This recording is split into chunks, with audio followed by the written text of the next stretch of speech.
the lock-in of silos as much as possible. We're here meeting on Jitsi Meet, which is an open system, not requiring a specific login or any great credential problems to use.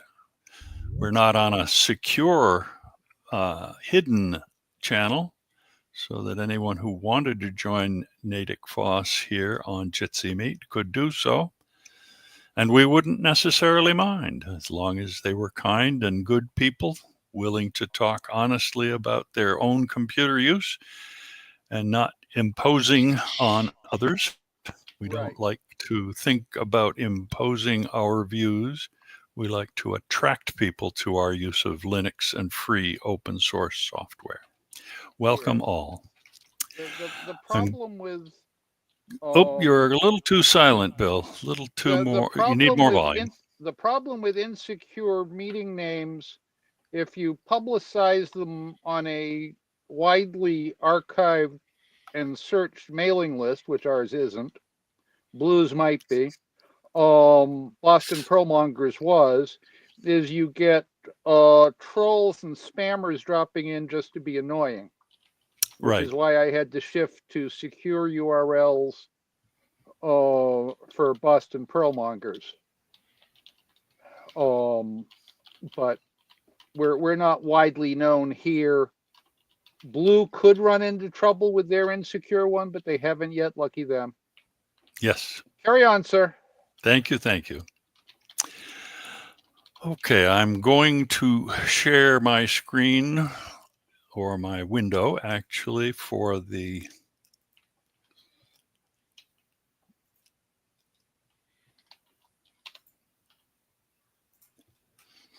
NatickFOSS user group meeting.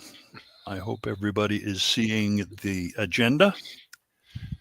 As I mentioned before the recording began, we often do have newcomers. We run an introductory slide talk in that situation, particularly when we were meeting as physical bodies in a shared space, which hasn't been for quite a while. Maybe we will get back to it at some point, but hasn't been practical yet. Our FOSS News is the first set of topics on our agenda here today. This agenda is almost like the one that is on our website, NatickFOSS.org, but this is a little bit newer. This is the B version. What's up on the website right now is the A version. Today may not be the 6th of March, but LibreOffice, which is a tool many of us use on a daily basis as our office suite, Office 25.2 was released on the today of this item, and Dick Miller brought that to our attention. So if Dick wants to make his comments about these different links, I'll be happy to link as he sees fit.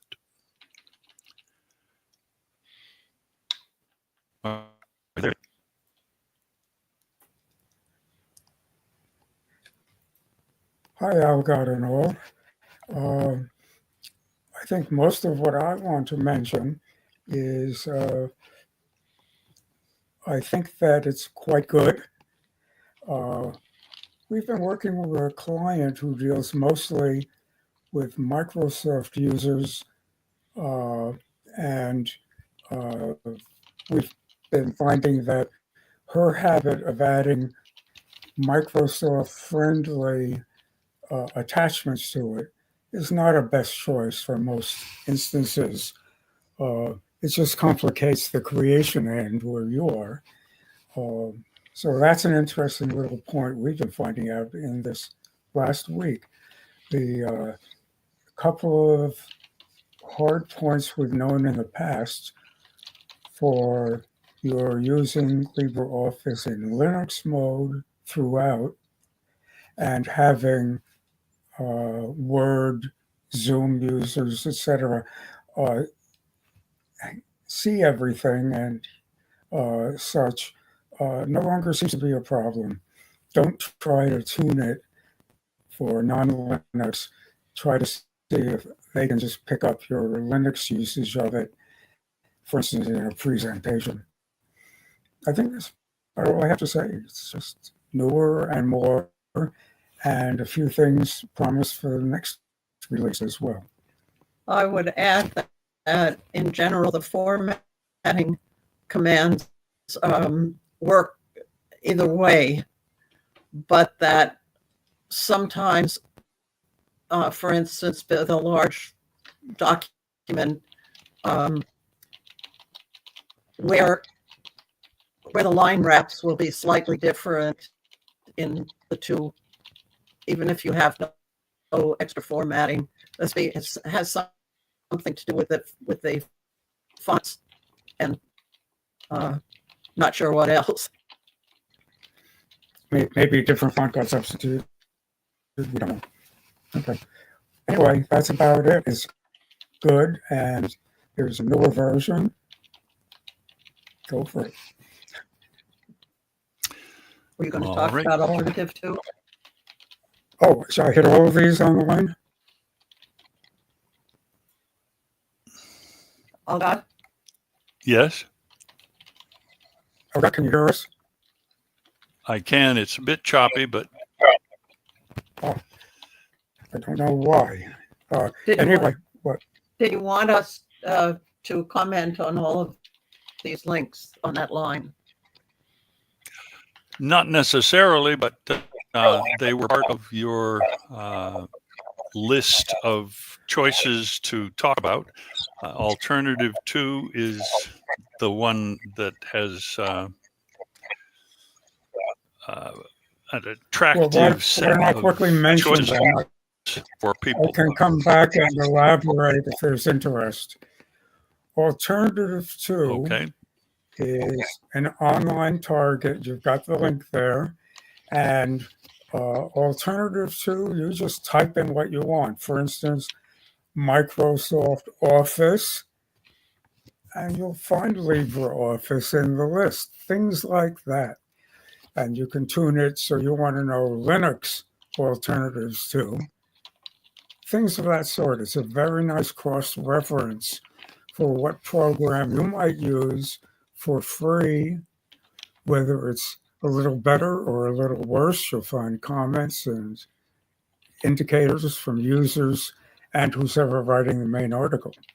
So I highly recommend you go on it, try it some, and then that thing that you wish you had in your Linux system, describe it in generic terms or in Microsoft terms or in Apple terms and see what pops up.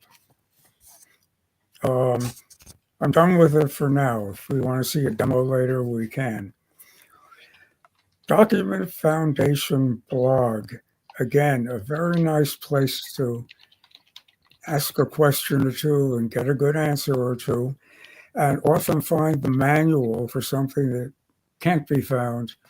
It's got lost, but it's in there where they'll know what to link to find it. And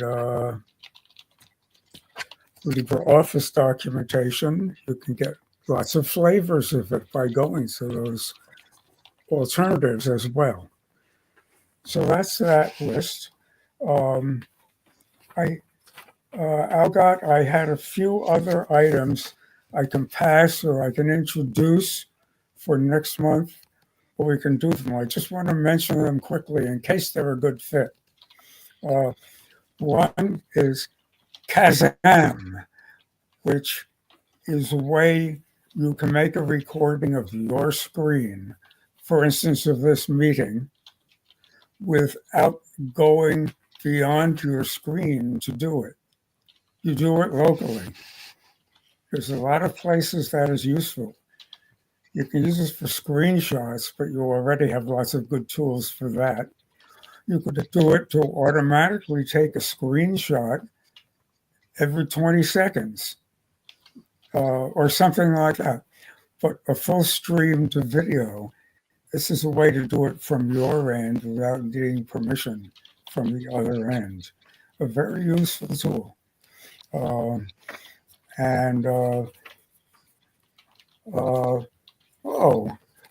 I've been playing with a new round of hearing aids. At age 88, I'm getting to know a lot about hearing aids. And very simply, there's a few kinds. This kind, which is the lumpiest one in my ear, goes Can I for, see it? wait a minute. Is that showing? I think so. It's No, got because hearing all aids we're in it, seeing like is, all the Dick, all others. they're seeing is this screen and a little tiny. Should I be doing something to switch? No, Uh, maybe you should ask about talking about it later. well, I can talk about it later, but I have hearing aids between $3,800 and $25 a pair. These are working approximately as well as these are, and better than the $100 version. And I can demonstrate a few if there's interest now or another month. What I'm looking for is someone ahead of me for getting free FOSS software for measuring my current response and tuning them to my new response. They have 16 audio channels for tuning across the audio spectrum, but I don't get the software in the box with them. I expect I can get it. I expect that they're open to using it, but I haven't gotten that far. I've had them for 2 days. So, to be continued. More today if someone's got something. And I think, where do you talk with the internet without wishing you hadn't? Mastodon is one interesting place, but I'm interested in Blue Sky and a few tools used with Blue Sky to have it filter for you want it to filter for, not a vendor, not the owner of the site. It's quite independent of them while it's running. So I'm very interested in the Blue Sky alternative and who's ahead of me with combinations they like for using it. For instance, for FOSS, or for FOSS in the US Northeast, or whatever. People are raving about how good it is, but nobody that I know using it for things I want to use it with. Last on my list is F3, which is a package name, and F3 probe for the tool I'm interested in, because I'm like not with, be able to see it there. like with hearing aids, I've got a package here with 2 lovely metal flash drives in it. They're small, and they're 2 terabytes in size. Allegedly. And the package costs about $20 for the 2 of them. F3 probe is what tells me what size they really are. And it's available for you now. I could talk about that when and if it's a good fit. That's all I have for intro. We can come back to some if there's interest, or next month. Thank you very much, Dick. Okay, back to my view of this screen, and our next Linux news item, actually a FOSS news, but it's about Linux being very successful in attracting users and being useful during 2024. This is another one of the Linux experiment YouTube videos, so we don't play them over the air on our meetings, but I would recommend, if you're interested in a little bit of the success story for Linux, that you listen to that and give it a watch on the YouTube channel available through that link.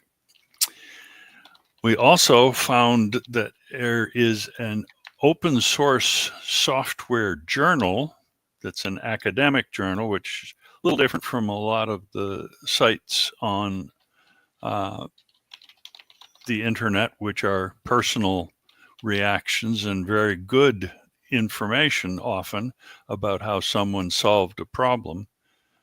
But being an academic journal and talking about free open source software is also something that people might have an interest in. And if you want to look there, this link leads you to that journal. Speaking of what open source is, Mark Zuckerberg, who is one of the gurus of our time, would love to have his company able to close off parts of, if not more parts of, the ecosystem that we call open source. And he would love to change the definitions by way of the open source initiative so that his tools related to our topic of artificial intelligence could be open, but not entirely, so that his company could utilize the same free stuff as everybody else, but keep their special part separate and alone, and that would be still legally called open source. Personally, I don't think that's quite fair, but open source has a history of being redefined in a lot of ways by a lot of people who want to have a little bit more control than the basic free GPL version that is current, which is the GPL 3. That one is open source and copy left, which means you have to give back the changes. And I think Mark Zuckerberg, among many, many people who have built industry materials on open source, they don't want to give it all back because it's how they make their most money. Anyway, read this article if it interests you further. There are people who are FOSS developers, but they don't come from the United States.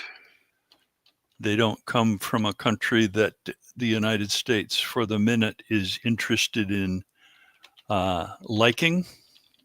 But there is an Office of Foreign Assets Control which says, do not hire, do not accept submissions or pull requests, as they are sometimes called in this open source ecosystem.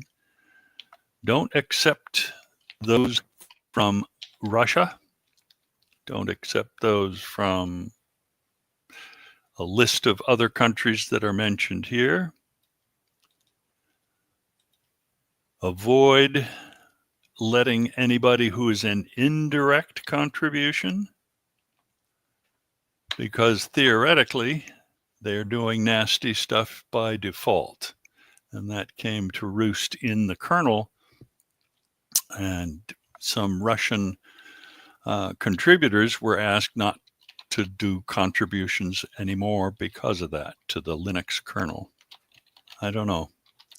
It's kind of a sad state of affairs, but it's not surprising, I guess. Anybody have comments so far on any of this news? Okay. I believe we mentioned. Excuse me. My comment is, since Trump is now interested in cooperating with Putin, whether the Russian ban will change.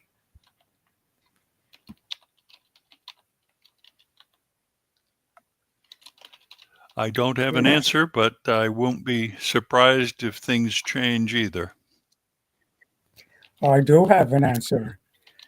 With Ah. Trump and Putin cooperating, it will all be call safe and be very dangerous. We will certainly find out, and maybe not too far ahead of us. Okay. I think we mentioned that the MP3 format, which is the standard audio format of the DVD world, if you wanted to record somebody's music on your own DVD, or excuse me, CD, compact disc, you would do it most of the time in the MP3 format, which was compressed a bit, but not enough to damage most people's sense of the music's quality. And that is not a restricted format anymore. So if you want to use it, go right ahead. All right, we have no FOSS history here. Wait a minute, am I on the right thing? I wonder if I have copied open the right one. Ah, wait a minute. I'm looking at the 02 month. Hold on a minute. I think this is right.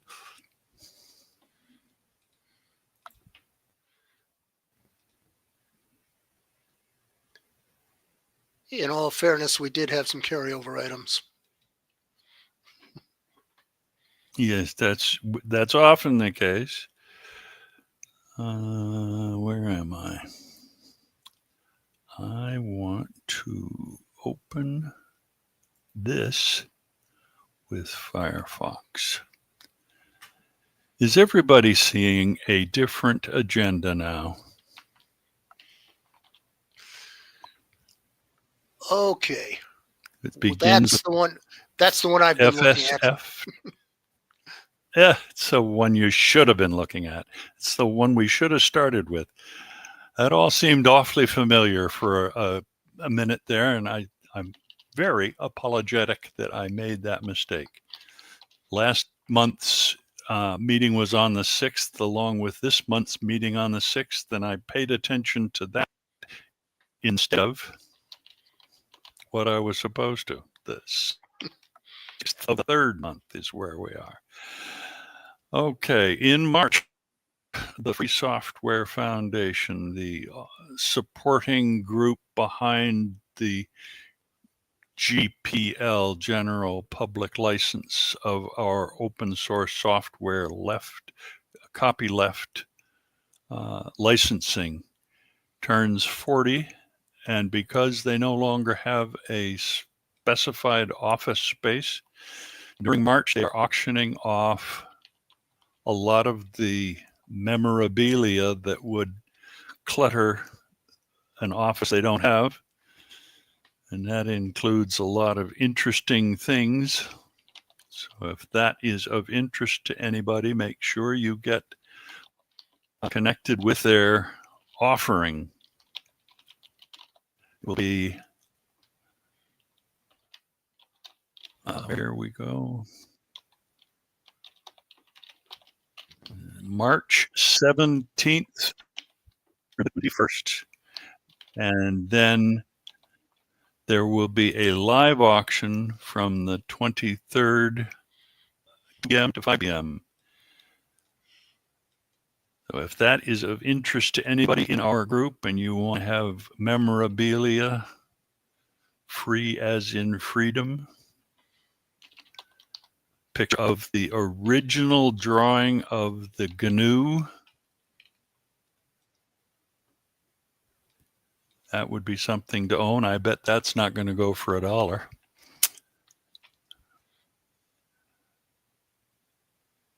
So get yourself something neat if you want it. I'm not sure what the CHIPS Act is, as a matter of fact.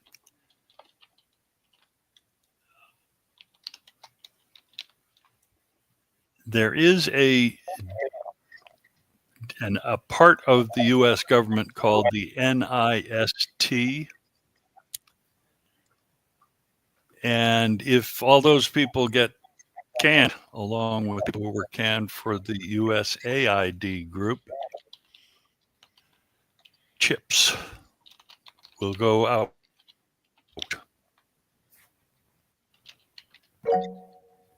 Oh, yes, a hand I hear. The CHIPS Act was basically designed to encourage the return of manufacturing of computer chips to the U.S.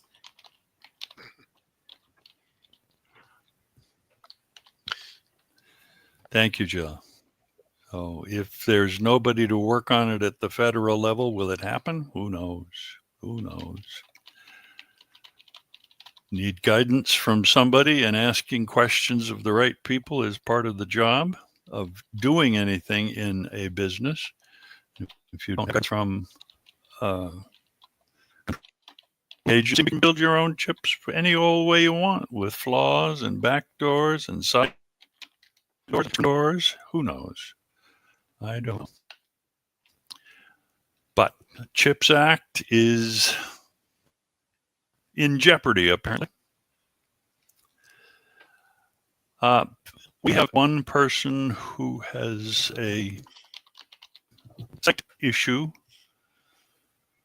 meaning he's blind, and person who during these meetings. I haven't seen him recently. But if you are a person who has begun to lose eyesight, you will begin to want to know more about screen reader technology and how programs on a computer can be made more accessible for you. Dick mentioned hearing issues with the hearing aids. Those things are all under the umbrella of what's known as accessibility. And a lot of people who are deeply into their need for accessible systems do have the complaint that Linux is not the best environment for it. In many ways, it has to be asked for, and it's not a great moneymaker for somebody who's doing a hobby project. So they often overlook doing a screen reader accessible, or making buttons of the right color to be visible with contrast on a website. Those things need to be considered for those who are disabled with blindness, and it's not uncommon. So this podcast is worth a listen. All right. Fiber computers. Dick, you mentioned this one. I had a chance to read the article, unfortunately. Fiber computing, meaning making a computer that is your clothing. Is that the idea? Yes. Yes. Why don't you have your undershirt measure all your body vitals that the doctor would like to know and analyze or whatever? And right nearby at MIT, they're leaning into that one. This is as opposed to creating a sensor that just sits on your skin. Oh, it's much more than that, but yes, the computer is the underwear. Or the underwear is the computer. They've developed what they're calling a fiber, I suppose you might. It's a little more fancy than that. And then you just basically knit what you want by hand or by machine. And then set up the computer that it has become. Sensors just woven in with the rest where you want them. Fascinating article, and it'll explain it better than I can, and with illustrations. If you believe this, you'll believe anything. And it seems to be true. All right. FOSS history. It's the history of SUSE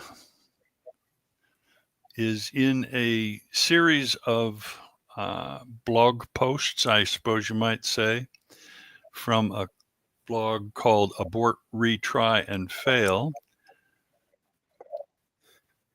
If you go to this particular article, you will be able to read about how the SUSE group got its start and in 1992 for college students, etc., etc.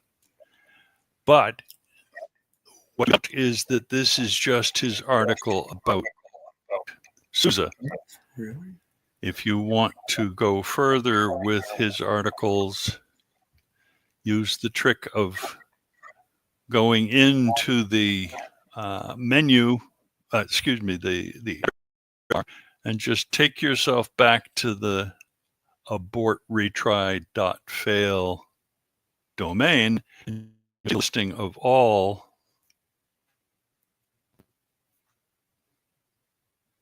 of his recent articles. He wants you to subscribe.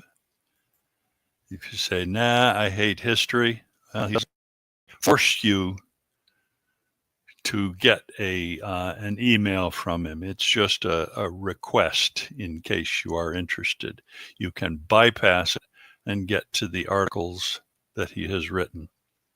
And there's a quite extensive list about all sorts of different parts. This is the history of SUSE article, for example, and the British micro for 99.99 or 99.95. I found it an interesting article, not having been a SUSE user. And he talks about the place that he used to work, digital equipment, I think. You would probably read your own history there, wouldn't you, Jerry? Yeah, I certainly would. So if that turns out to be interesting, the point of these links is not to give all the information there is to know about them, but to get people a chance to try something that they didn't come across in their own search.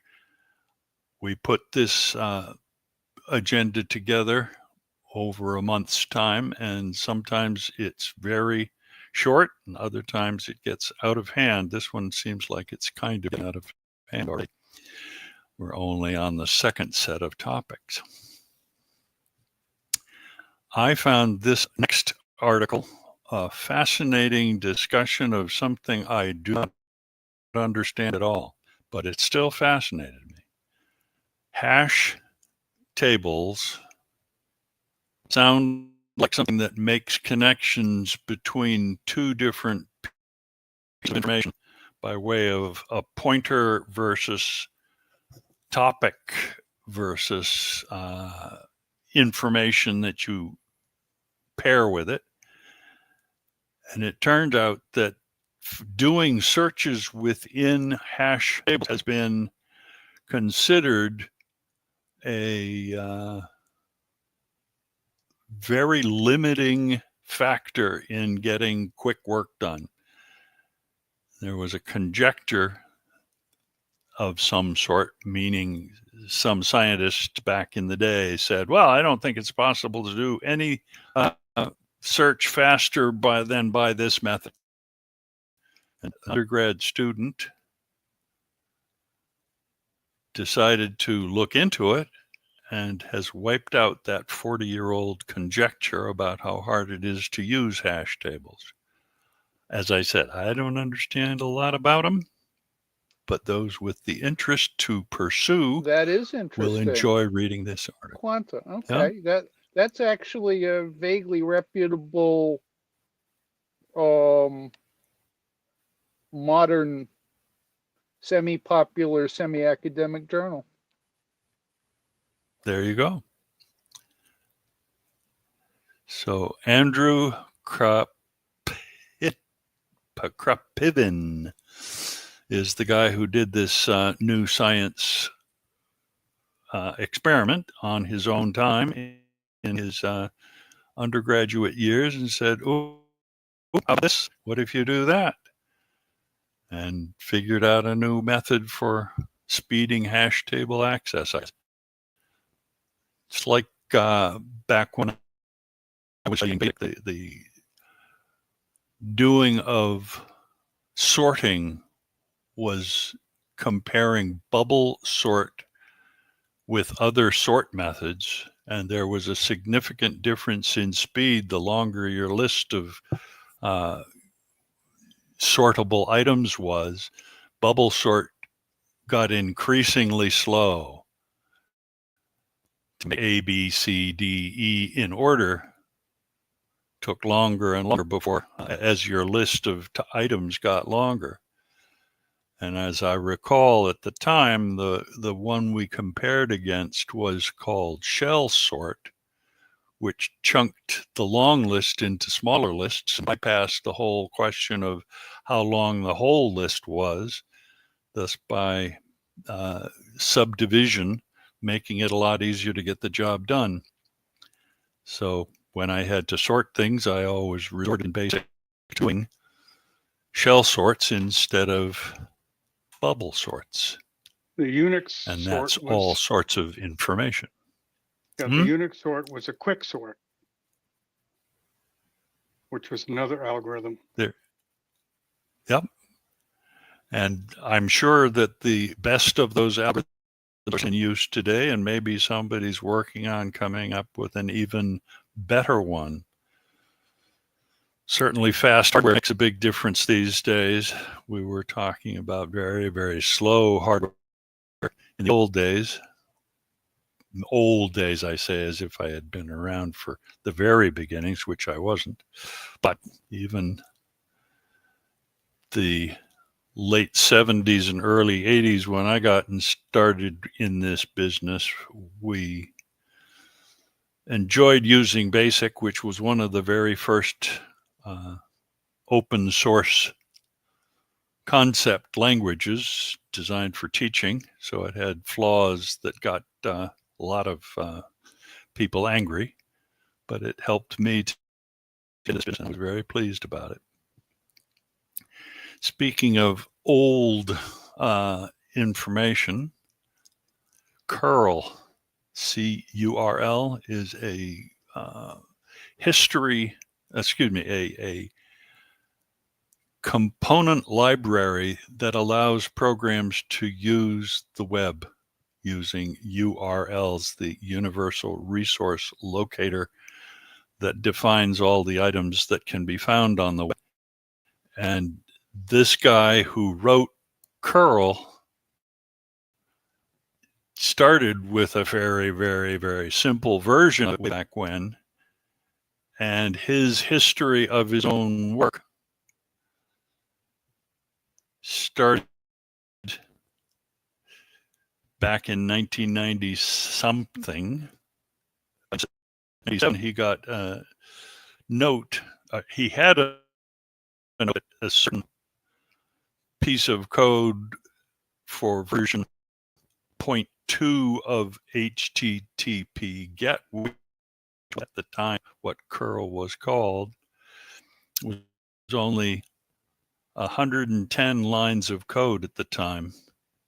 And that's the time of Daniel Stenberg's post here.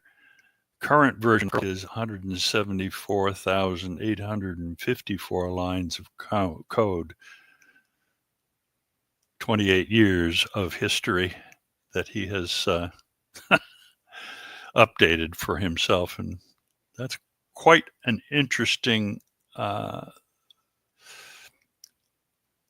situation. This is one of those pieces of software that so many other programs use that it gets lost in the shuffle sometimes, and we build a whole system of other components on top of it. And if this one were to break for some reason, a lot of our technology would have to be rewritten at least somewhat. And tricky problem, no doubt. Does anybody have experience writing a piece of software that uses curl? Well, actually, on my Chromebook, curl was the only way to download the installers that let Linux work alongside of Chrome OS. Due to the way Interesting. due to the way that operating system is written. And so I was That's in neat. a root terminal in a Chromebook, and I forced it to allow dual booting with Linux for a while. Then they stopped offering updates to the Chrome OS, so I got rid of Chrome OS, and now I'm just using Linux on it. Fascinating stuff. Okay, this next one is not exactly open source software, but I'm interested in fonts, so I threw it in here. Okay.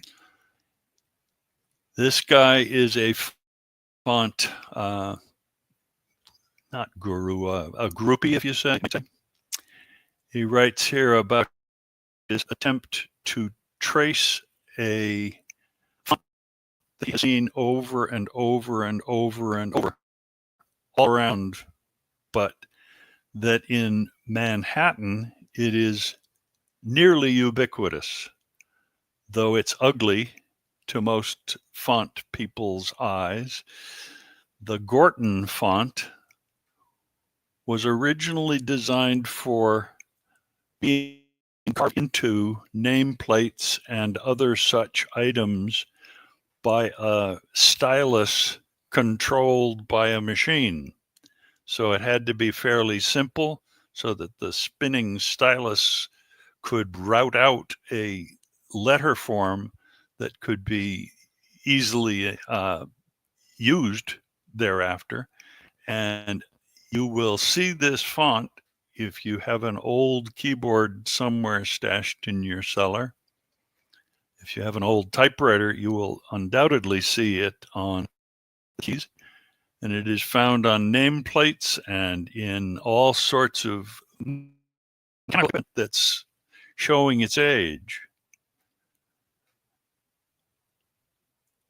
Places that have variations of this include those wooden signs at the national forest and national parks, which are routed by router machines in wood, those spinning tools that are called routers. And the font is everywhere. And it is a neat story to read how he tracked back what the font is, where it came from, how it came to be, and how it came to be almost like open source software. Everybody used it. Nobody ever acknowledged where it came from, and nobody actually claimed ownership of it. They just used it. So I thought it fit into our understanding of things. Yes, that would also fit in with last month's discussion of embossing and debossing, because this was a machining way of That's producing that correct. effect, or those effects. And there are similar faces, and we say typeface for the design. Font should specifically be design, style, and size intersected, and that has been lost. For not routing, but a very similar technology following an engraved pattern with a mechanical pen on a pantograph. Yeah. as opposed to a router on a pantograph, and that's called Leroy as the name of the pantograph. I'm not positive, but that may actually have been mentioned in this article. I would hope so. Mm-hmm. Font typeface history is a fascinating subject that I was working in 30 years ago when I was an officer and board member of the Museum of Printing, which still exists. It's now in Haverhill, having moved several times. And it seems to be under competent management, which is more than I can say for when I was a board member.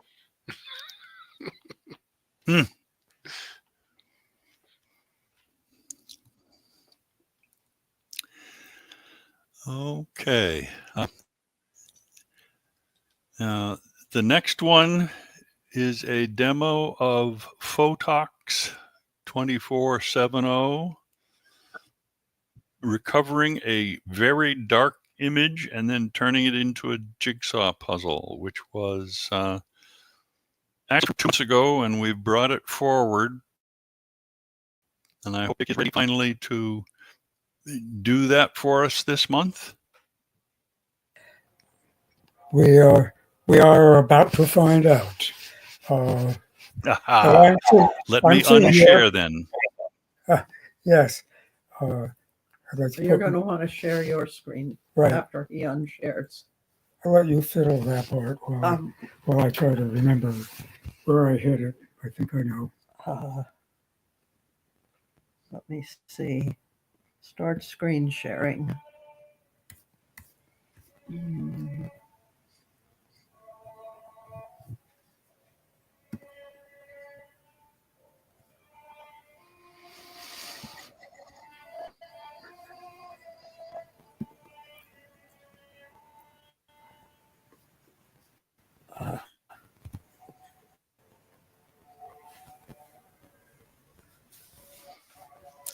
I think you are sharing. Oh, Your screen, we are sharing now. How do we get to something else, dear? there. In here? Yeah. I think we were the top the last I looked. Yeah. Okay, good. Now, We're sharing a computer that did a lot of rebuilding yesterday. Finding out where it is. See, somewhere in here.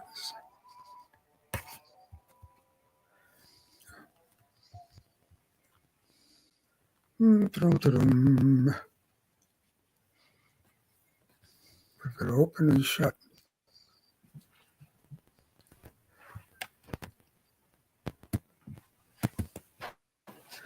Let's see, I guess I like files. When I go down here for that.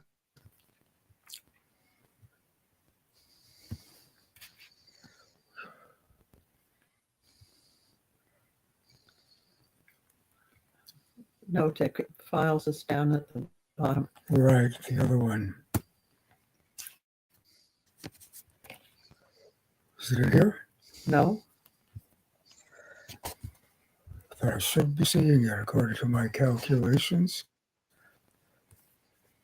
Sorry, guys, something is fighting me here. Let me try.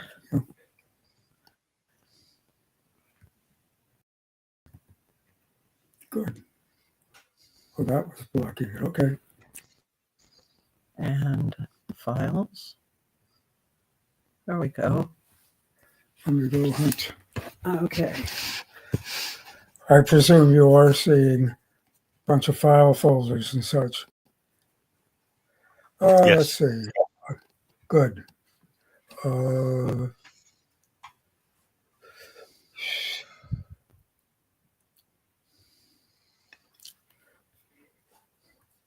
Almost what I want, but not quite.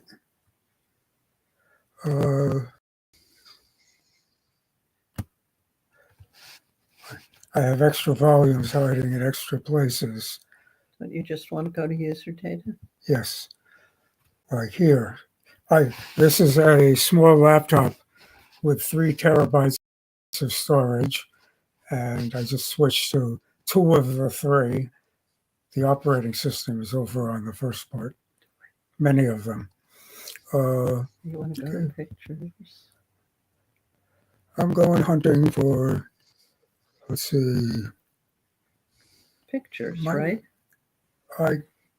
I think it's in the pictures down in here. And I think I had one set up for this.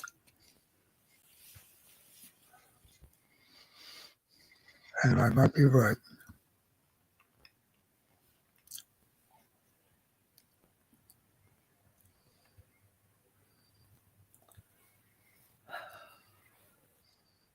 Honest. It's obvious. Don't think so, but maybe. It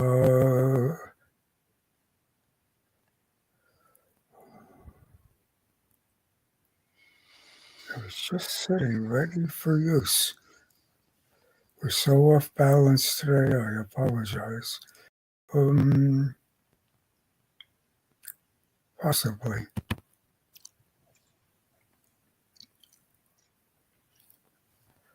Nope. Good stuff, but not that good stuff.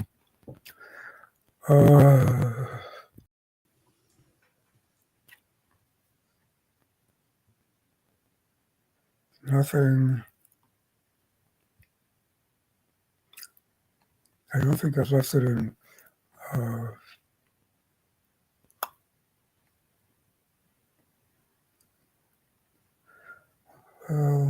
Might be in here.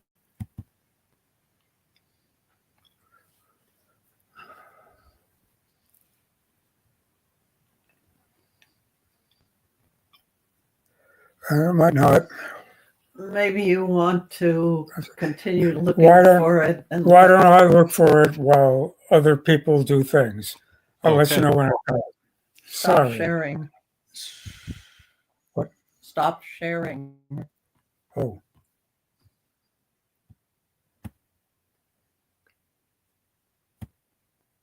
Better. Okay, back to here.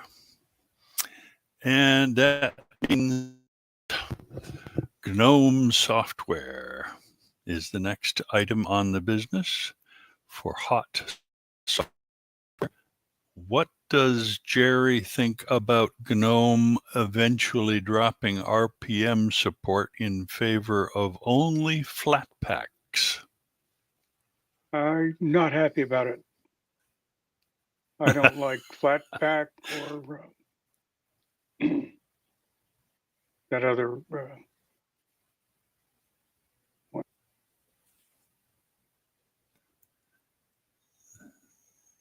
Stuff from Ubuntu. Yes. Yeah, those would be snaps. Snaps. No fan of those No. either. We are talking about those things which are built as a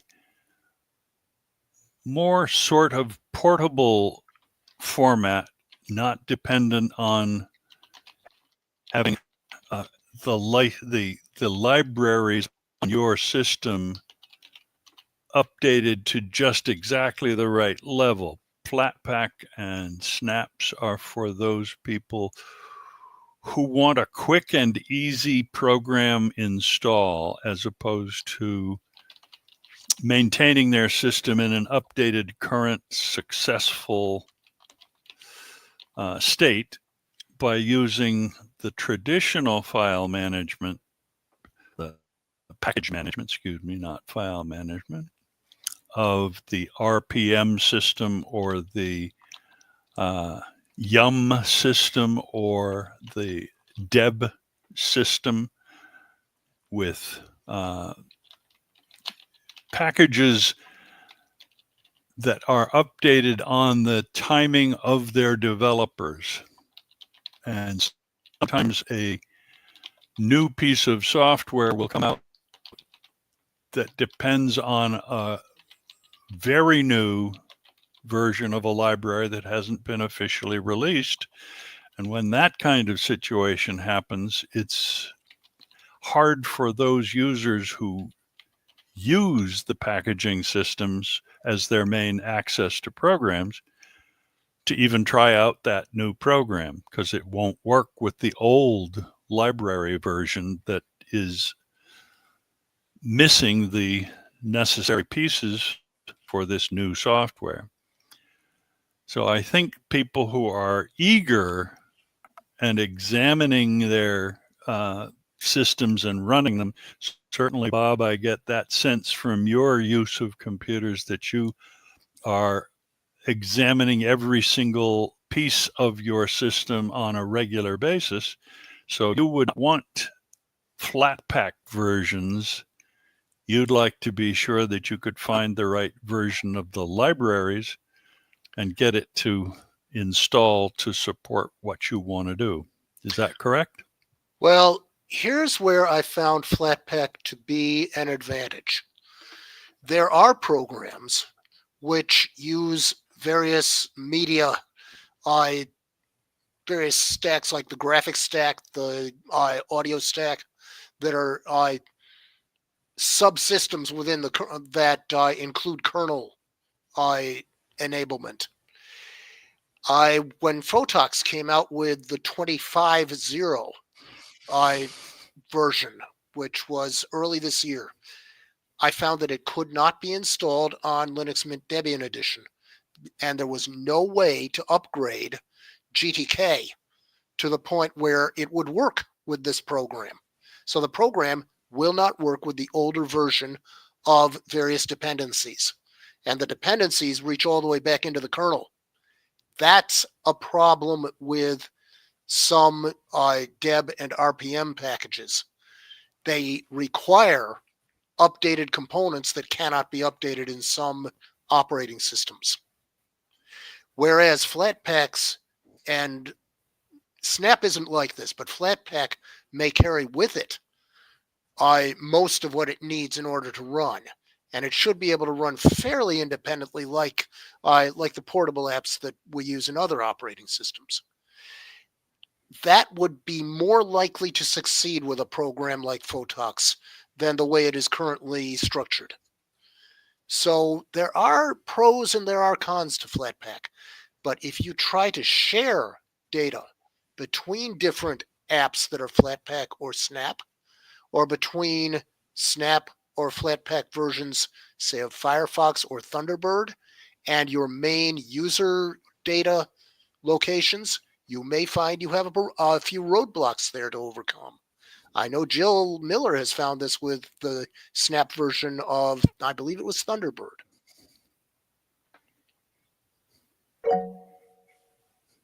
I hear a hand. It's Ed. Yeah, I recently went over to Ubuntu's bug reporting site to check on the bug report that was submitted. This has to be at least a few years ago, when the Firefox Snap could not find the LibreOffice help files. They still haven't solved it. And this is going on 3 years now. And, you know, that really soured me on these things, because I know that the Snaps, as well as the Flatpaks, they run sandbox, and they obviously don't see the rest of the installed system, and that's what this bug report was trying to emphasize. And here it is 3 years later, and they still haven't closed it. I agree, that does happen. There are pros and there are cons to these systems. The Flatpaks and Snaps are easy to install, and generally they carry their own necessary components, but if they don't have it, it's very hard to get it in.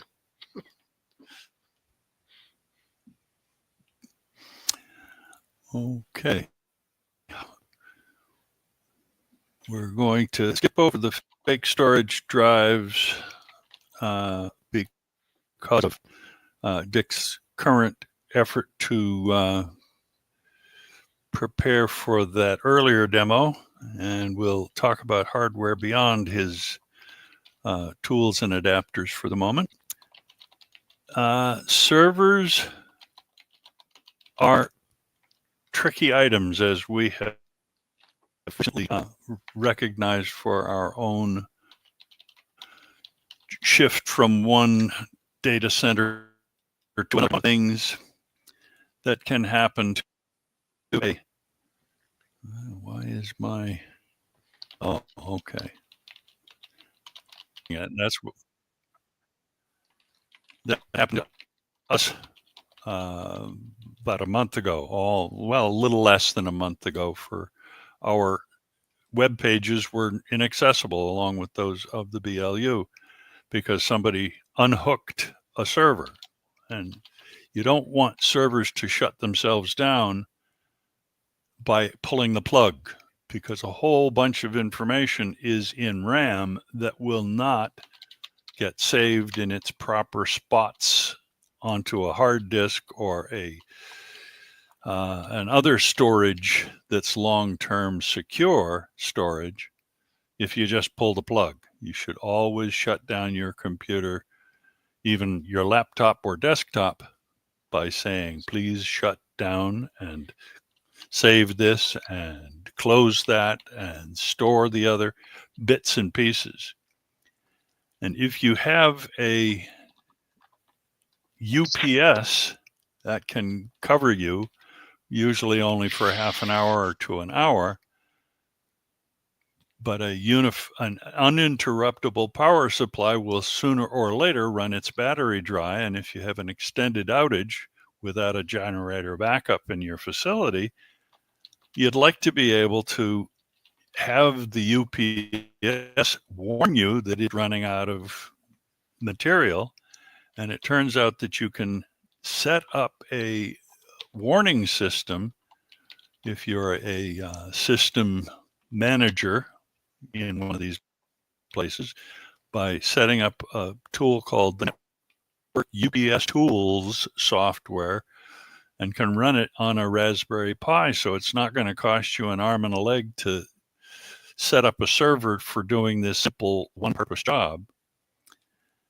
And I guess this is a YouTube video explaining how to set up a Pi for that job. And then when disaster strikes, at least your server will shut itself down properly before things go bad.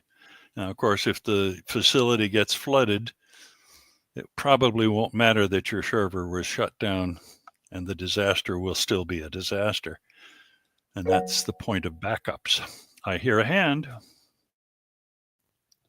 Okay, can you hear Jerry? me? I can. Years ago, we were sitting in a conference room with Burger King, and we got a direct lightning strike on our UPS system. Shut the entire building down.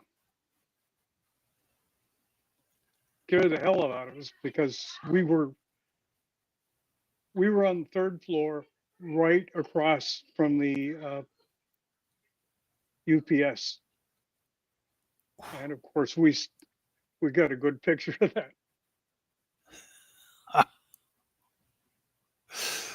How big a UPS was it for your building there? One of the giant ones, or Yep. one of the ones you'd put in an office? One of the giant ones. One of the It was giant outside ones. in the parking lot, between our conference room, was overlooking the driveway, and then they had the UPS systems over there. So there's always a way to interrupt an uninterruptible supply. Is that Yep. what you're telling us? I can barely hear you. Is it me or is it you? I don't know. Maybe it's me. Let me see if I can turn my microphone up. Algot, what happens is when you share, it cuts up your bandwidth a bit. But I hear you. So I'll talk clearly then, if I can. Yeah, it's only Okay. intermittent.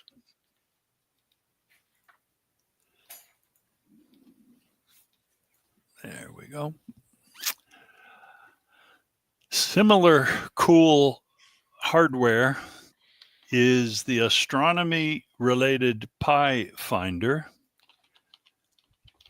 For those who want to build a kit and have a Raspberry Pi available to them, or can go out and buy one, there is the chance to get one of these for very little money. But if you just want one of these to be able to help with your use of your backyard telescope to look at the stars and the moon and the comets and things like that, you can buy a Finder version 3 for around $500.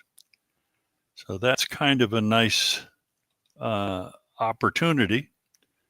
And it shows you all sorts of information about where things are and what angle to set your telescope at and how to be sure that you see the thing you're looking for. And this sounds like a pretty good thing. Oh, there it is, 485 for a fully assembled and tested Pi Finder. If you're willing to do all the work yourself, buying most of the components yourself, you can start as low as $15 for the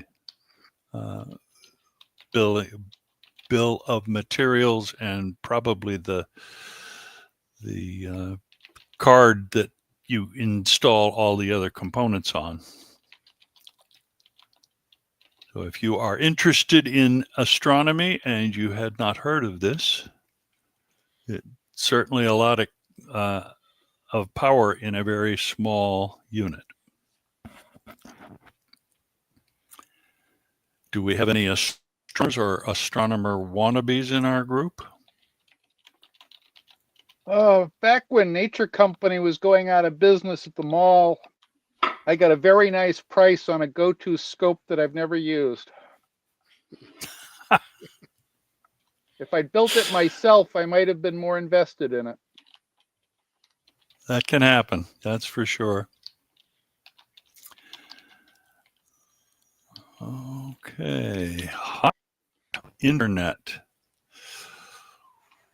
When you make, no, that wasn't there. It wasn't a hand up. All human, no AI. Those who do websites, particularly those who do informational websites, have come into the question of whether or not what they are producing is generated by a person writing with a good deal of verve and vigor, or that it is being partially or completely generated by an artificial intelligence using a large language model of tons of other articles, regurgitating rather than creating. Now, this guy came up with a label for those sites that wish to at least identify themselves by sticking icons on their web pages to say, I did not use and will not accept AI generated text for this website. Thank you very much. You can get the icons from this site that he has set up. And if you don't like his badge, I made one as well. And it is very nice. Very simple one, not as fancy or complex as his. And I do use this one on my site because my site is made by me. It's one of those personal creation things. I wouldn't use AI for it because I want to do this stuff myself as is possible. runeman.org is my thing. And if you are interested in where it is, not just the image itself, it is one of the clip arts that I make and distribute as public domain images, both for their original source in SVG, which is an editable format. Scalable vector graphics is what SVG stands for. And it's here. If you want it in just a ping version, you can do that. But if you want it in SVG so you can modify it, feel free to come here to my site and grab it and share it and give it away and use it. But please don't abuse it, even though I can't keep you from doing that. It would be unfair for you to say, I made this website all by myself and have it be generated by a robot instead. Carrying on that theme, this article talks about why personal websites matter in the corporate website. Everything is built, shaded, made, silly, overlapped, but it's cold and kind of hard at some stage. It may be quick and maybe pretty, but it can be empty. It is not difficult to learn a little bit of website language. We've talked about that in past meetings, and it is a huge thing from the 1990 era to have your own web information. That was the point of it.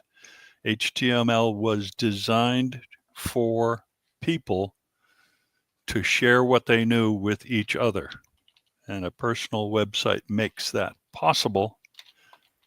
And it doesn't have to cost a lot to run, just a little bit of time, and there you go. It doesn't have to be even that good, but it's yours and the world deserves to see what you're doing.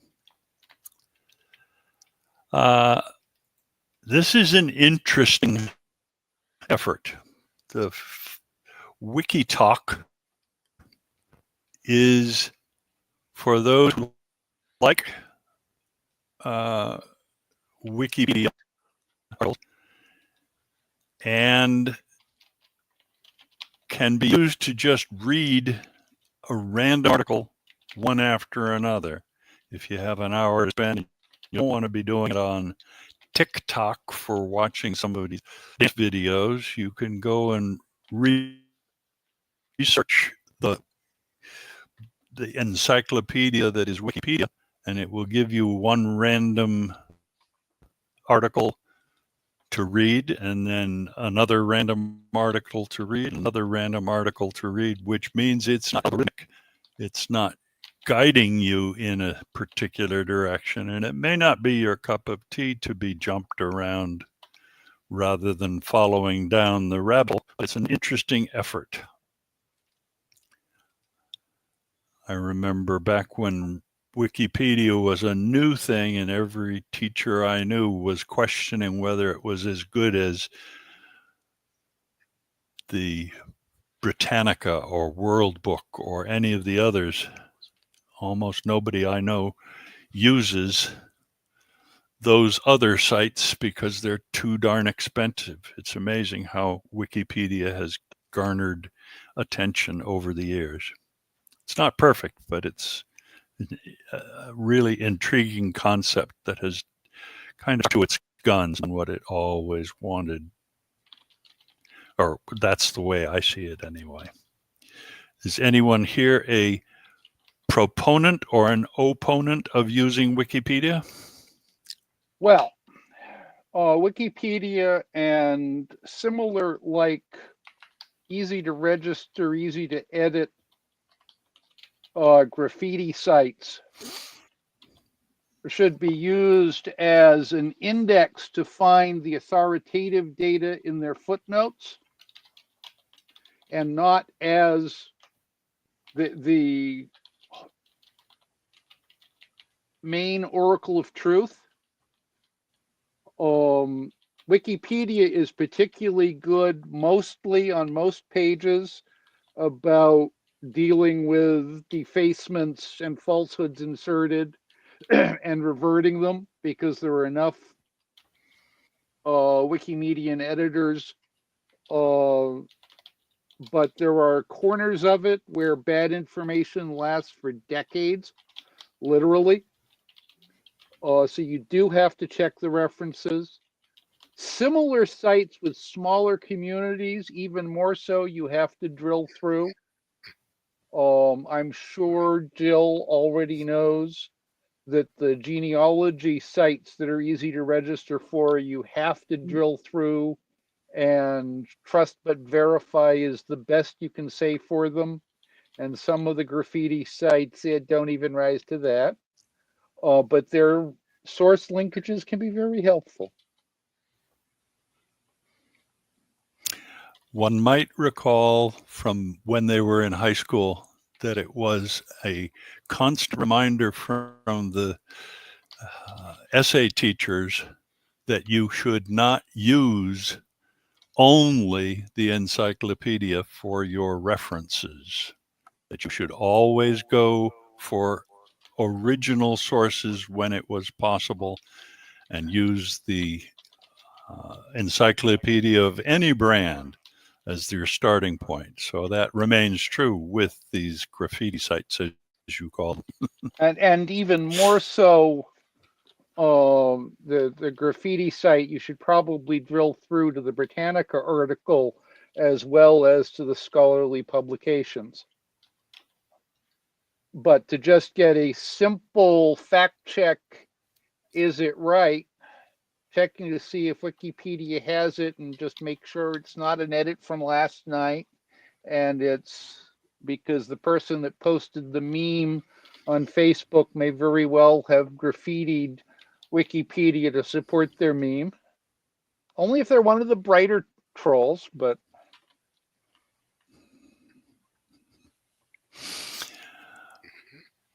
Okay, thank you, Bob. everything Bill, excuse me, everything with a grain of salt.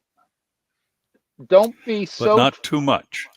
right. You don't want your mind so open that your brain falls out.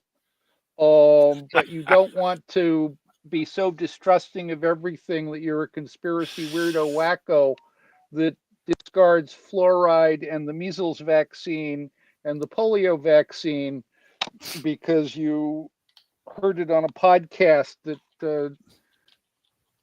chlorine in your water was really bad for your skin. I mean, I'm sorry, you prefer waterborne diseases? What's wrong with you? Anyway, back to our regularly scheduled program. Okay. Colors by name is probably not everybody's interest again. It's for web design kinds of issues. But I thought it was kind of a nice site to get a look at if you were trying to design any kind of readable material. This tells you the accepted web names for various shades of color based on their lightness and their hue. And here we see the green group without looking at the lime green and standard green.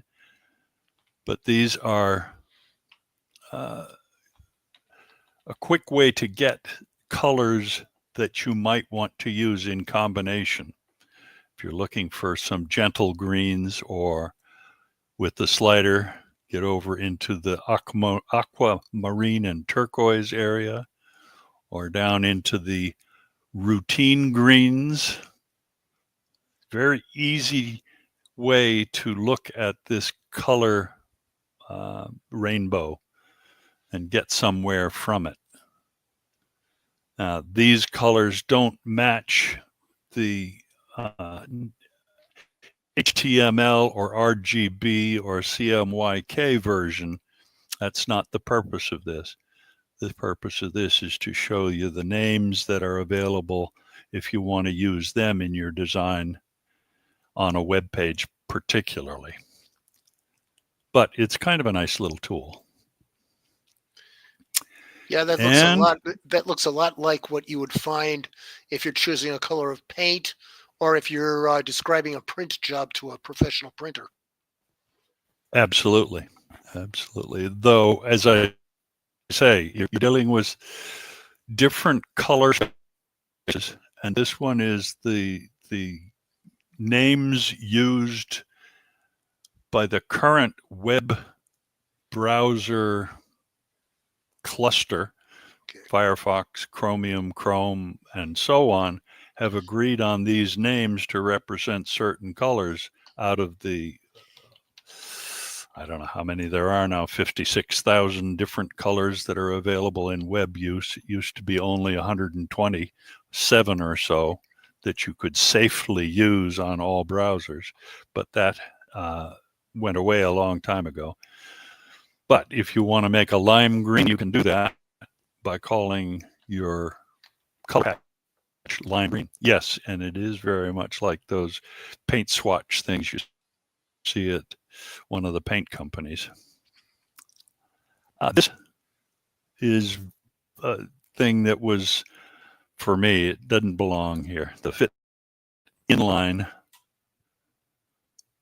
shows how to get something to fit inside a small space without having to mark the exact thing. You do your preferences inside this block and make sure that this block is just big enough to fit the text.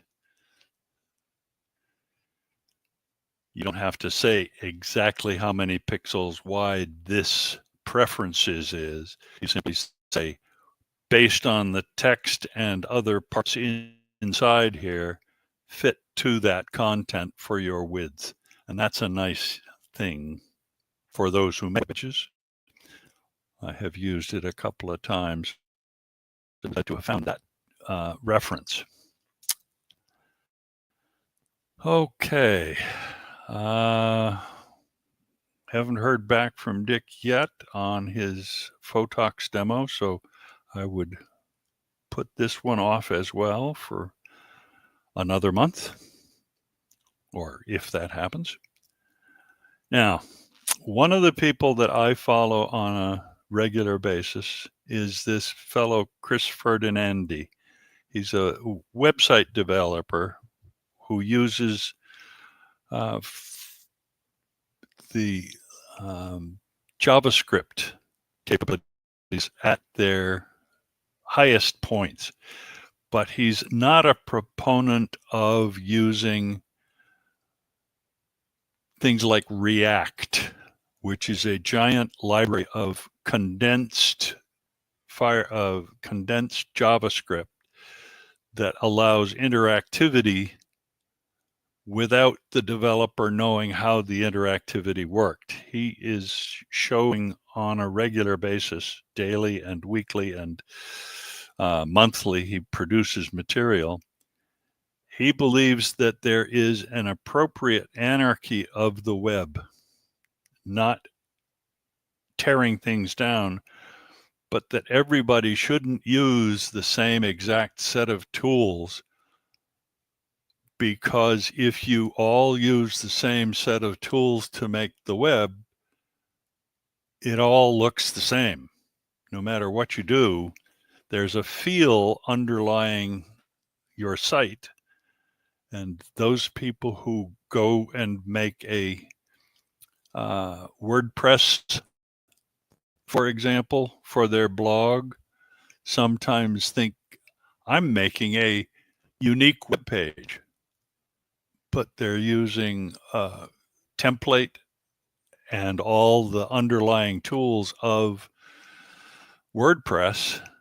So in spite of being different, it's really the same.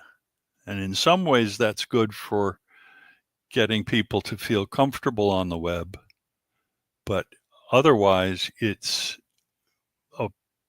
Ferdinanzi's opinion that it's better to develop a well-formed website your own way, as long as you don't violate too many accepted principles of the web, like underlining blue lettering without having a link. That would be unreasonable to do. And there All are of people that these. do it.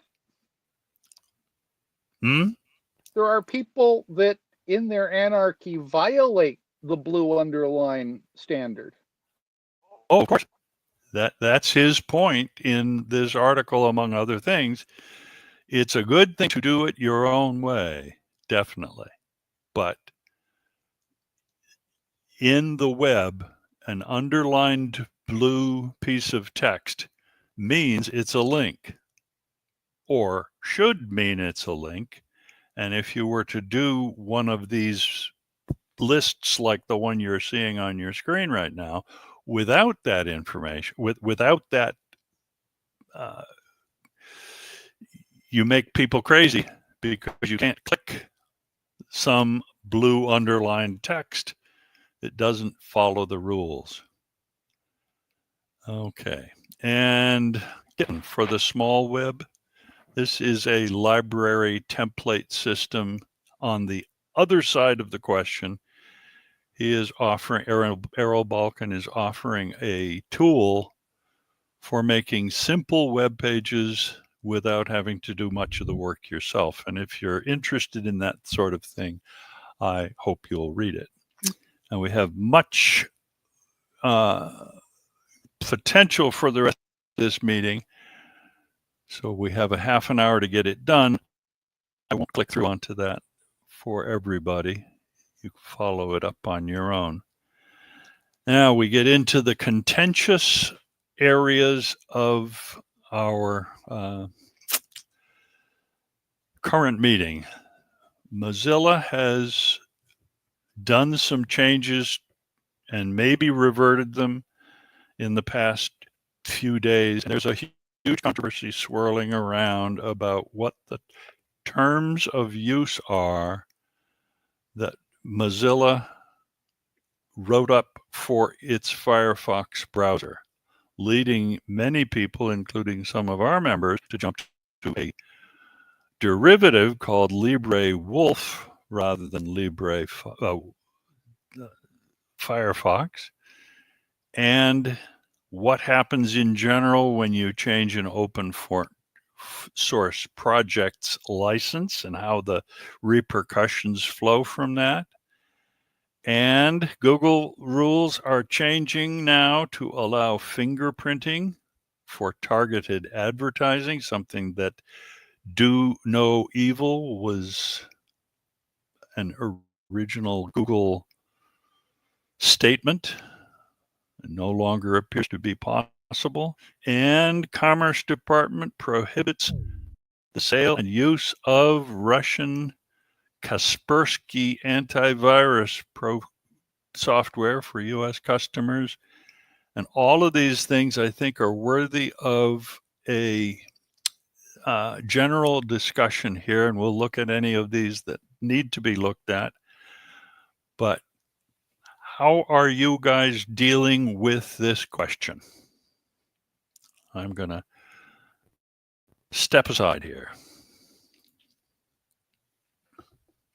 Well, since there was suggestion that this was the usual lawyers dictating something overly draconian and the open source community people failing to shove back hard enough, quick enough before it showed up publicly, and it may be getting fixed, I'm awaiting further developments. I'm alerted, but not panicking yet.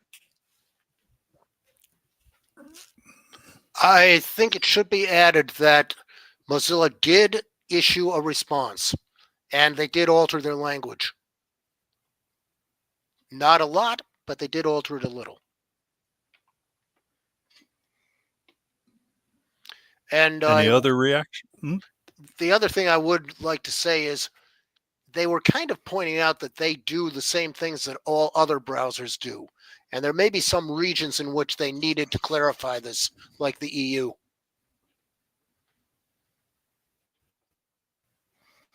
Yes, EU privacy regs are such that you have to have specific language to protect yourself. And what's consistent with both the EU and what they've always been doing might possibly be the null set.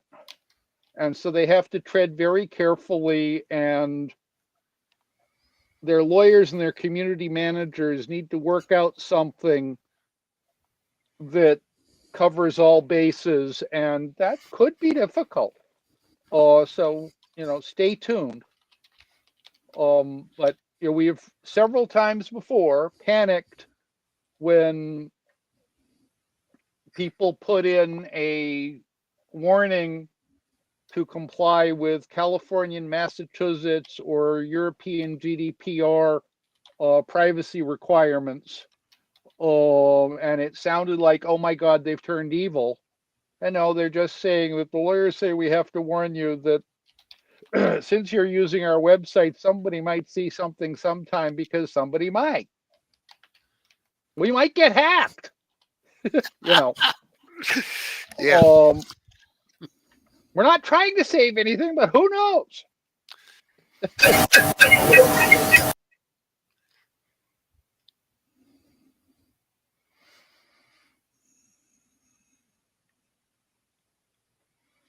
Okay. I heard a very loud noise, and then something dropped out. Yes, I did too. I know That was Mark. Oh, another moment with Mark's issues. I don't know what is going on there. well, if he does have something to say, it can be put into chat. That's true. Yes. I have not abandoned Firefox myself. For the record, I am using Chromium to join this meeting so that I find it easier to access my Firefox tabs for the purpose of displaying a window rather than the entire screen for the agendas. I am mostly a user of Firefox, though, and I'm comfortable at most times. They update on a regular basis, and I don't hesitate to do those updates. I am a user level person, though. I'm not a technical computer technician, not watching all the little bits and pieces that make up the software. Maybe I'm too trusting. Ed? Yeah, I just pulled, excuse me, I just pulled up the Firefox About Your Rights page in another tab. And one of the pieces of this that people are taking exception to, under you give Mozilla certain rights and permissions, it says, and I'm quoting verbatim, it also includes a non-exclusive, royalty-free worldwide license for the purpose of doing as you request with the content you input in Firefox. Yeah, and there was some. And that's the exact phrase that lawyers have dictated to several other projects in the past that has gotten people's panties in a twist. Whereas this is just saying that you can't bitch if we do what you told us. Because the lawyers are worried that you might bitch if we do what you told us and then don't like the results. And this is lawyers being lawyers, and the community people should have said, hey, didn't people get annoyed with Google and Facebook and Twitter and everybody else whose lawyers stuck this in?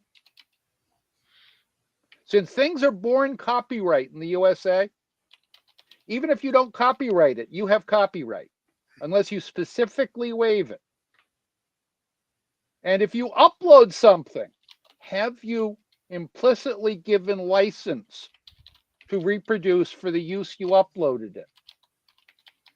If you don't say so, no, you haven't. Which is why the lawyers are petrified that if they don't put this clause in there, you could sometime come back and say, you uploaded something, but you didn't mean to give them permission to publish it. So the fact that they've kept it after you uploaded it, because you told them to, is a violation of your copyright. And they can be hit with triple damages. Triple damages petrifies lawyers. Now, triple nothing is still nothing. On the other hand, the costs of going through discovery in a lawsuit are still a PITA. I'll keep it PG. I've been in discovery. I've been in deposition. It is not pleasant. We won. The first time. The second time, no, we lost because I had the records. My senior vice president was wrong. Mhm. So this is just the usual, and if that's the worst of it, well, guess what? That is the standard lawyerese, and they'll rework it such that it's clearer to people that there's no panic. Hopefully that's all it is. The deleting the super privacy clause and the we will never, they need to amend the we will never, we'll only save what you've told us to and we'll only use it as you've told us. But they need to restore the word never, because deleting the word never is a red flag that Google has gone evil, or or Mozilla has gone evil, or whatever. Once they deleted "Do No Evil" from the Google website, you knew who they were. So they need to put they need to resuscitate the canary. But assuming they have a competent community manager, they will work this out. But it's unfortunate that it had to get to this level of blow up. So, don't panic, but learning to use other browsers in your environment is not a bad thing. I probably ought to learn more about the one that Ed's proselytizing for. And a couple of, yes. And the other more independent options around.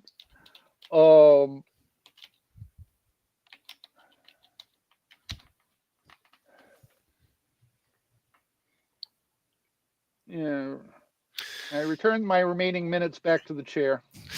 Yeah, we may one day see a de-Mozilla to Firefox, just like we see a de-Googled Chromium.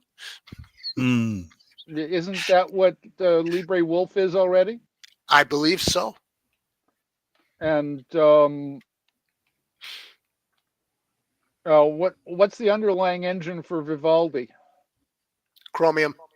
So it's a fork and a skin on Chromium. Yeah. Yeah, So the browser portion of Vivaldi is Chromium. Other components of it, like the calendar mail feeds interface, that's proprietary because of the user interface. But my understanding is Vivaldi's code is freely auditable. Okay. Question: is there a NetNews reader? NNTP protocol? It has, if you're referring to Usenet, no. The feed reader is RSS feeds.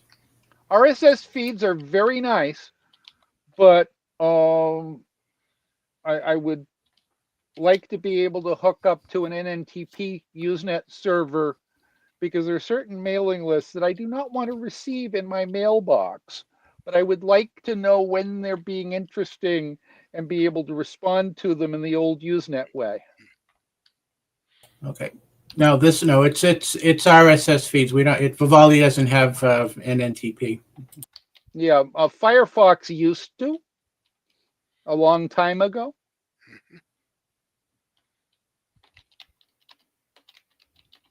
They cut it. Yeah, RSS is good. I won't say anything bad about that. I like RSS. And if it's a better RSS than the one I'm using, maybe I'll move. We'll see.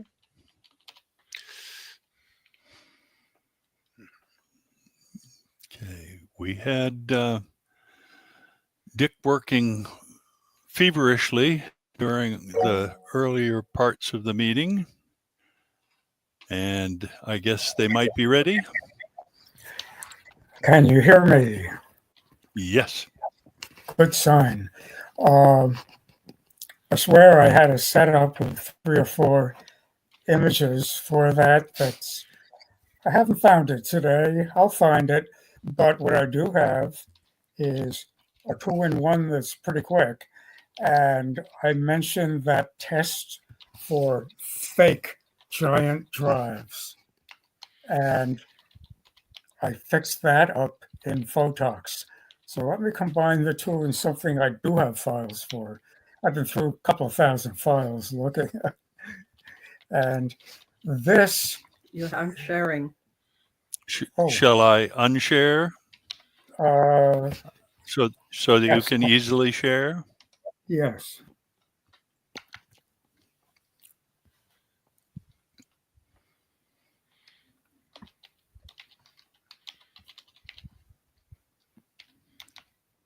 Almost there.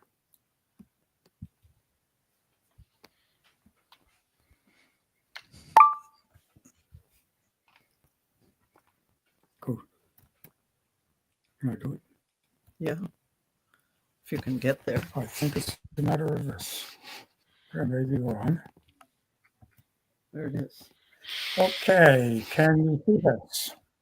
Yes. Does it look like text? It does. Yes. But it's not text. You may want It's to move your stop sharing thing up out of the way. what? You may want to move this out of the way so you can. Can I just close it?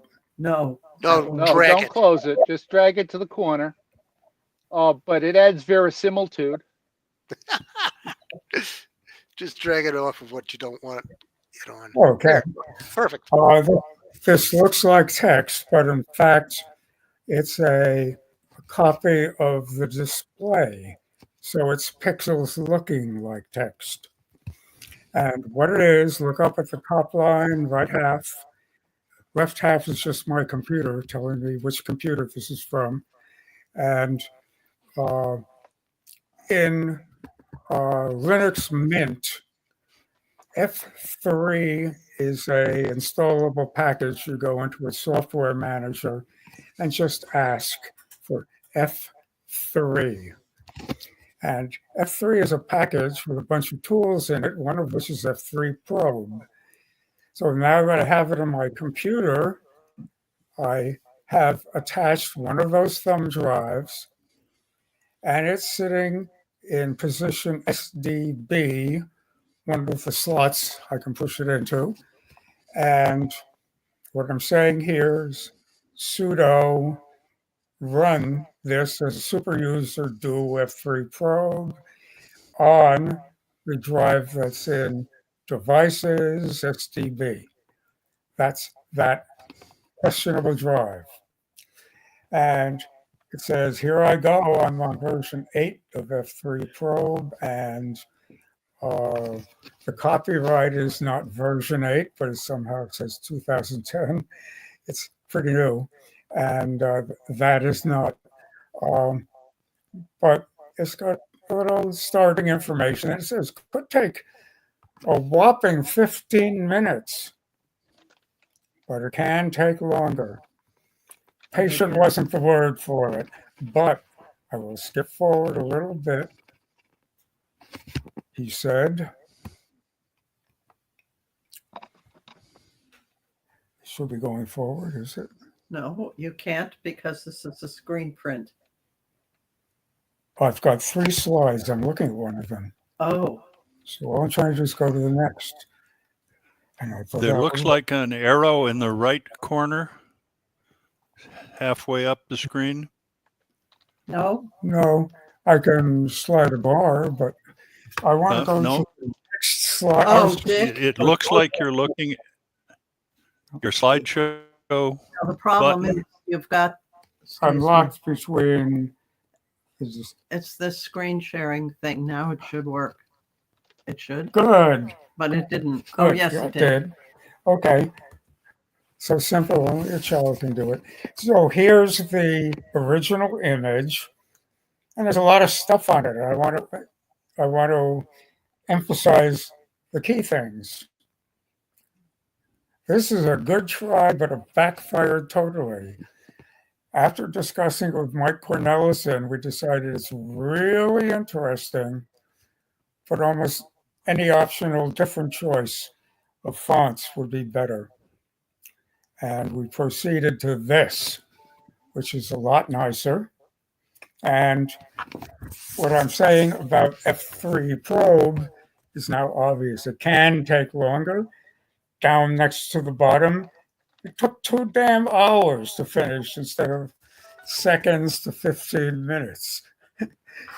Why is it taking so long if it doesn't have as much stuff in it as it's saying? And of course, it said here the announced size is that 2 terabytes. And the usable size is a 64 gig standard little thumb drive. So that's the bottom line on the failure from them. This is how long it really took. And it seems to me it ought to take a lot less rather than longer.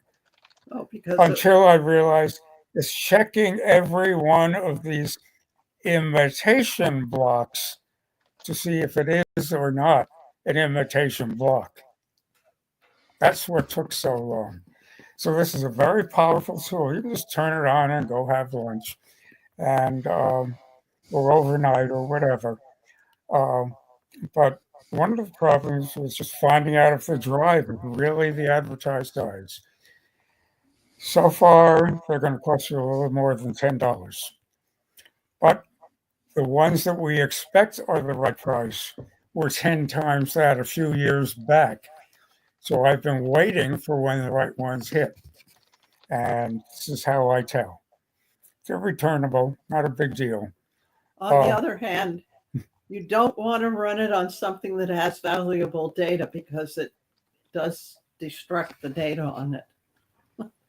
Not necessarily. I think you have options on that. It's got a number of switches and tools, but if you have a system that already has it in their file, go look for it. The package is named F3. Simple as that. And what I wanted to do with it was to emphasize the lines in Photox. I think that's in the select menu. In the select menu. There we go. And I'd like to select an area for editing, not text. I can select a rectangle, for instance. I could select a color. I could do that now and turn them back if I wanted. But I think all I want to do is select a rectangle.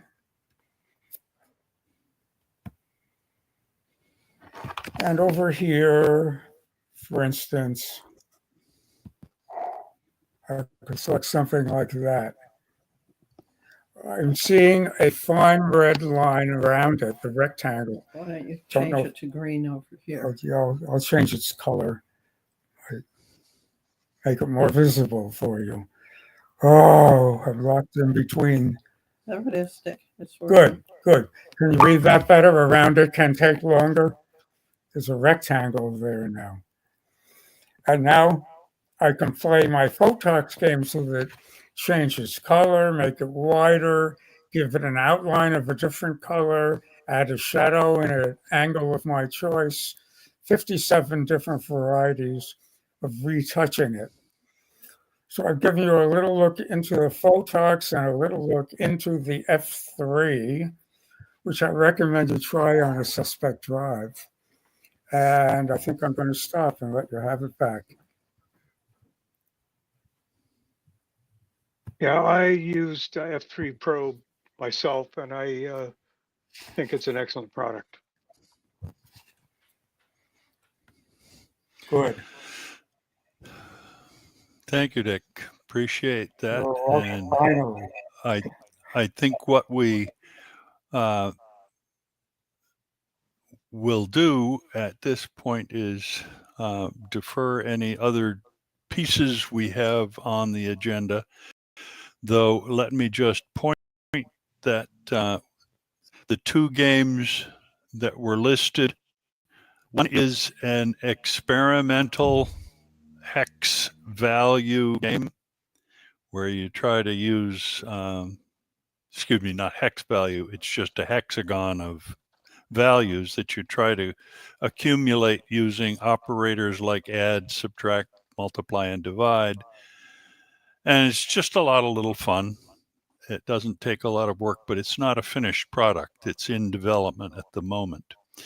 The other, the Canagram program, is something that is available for download and just fun if you're a word game kind of person. It's been a while since we had a routine of having a game to look at, and I think we would have looked at it had it been a little earlier in this otherwise long meeting, which has been a good meeting, I think. Some of us have been here since 2:30 solving tech problems.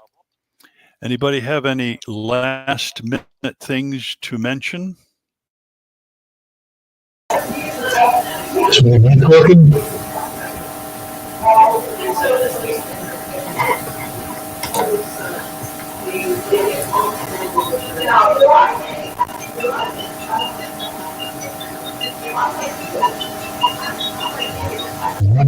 mic working? I don't anymore, though, because you can't guarantee. Hello?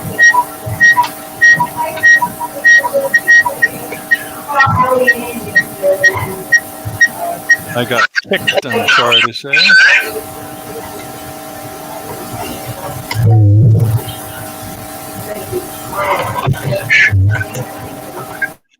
Did anybody have any last comments?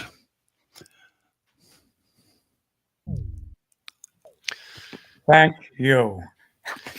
We covered a lot of ground. And there's always more to cover. Yes. Thank you all for taking your time this fine afternoon, though it did stay cloudy most of my day. Some of you might be in sunnier climes than I, but I think most of you are actually local to this Metro West area.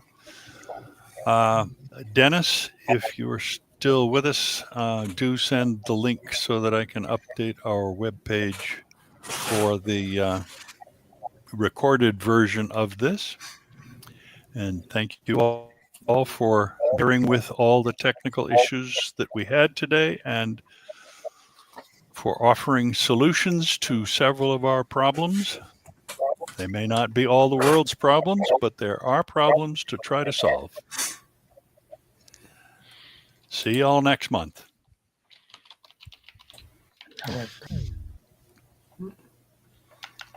By next month, I will be in a new physical location. Ooh, exciting. I'm moving to Brookhaven at Lexington.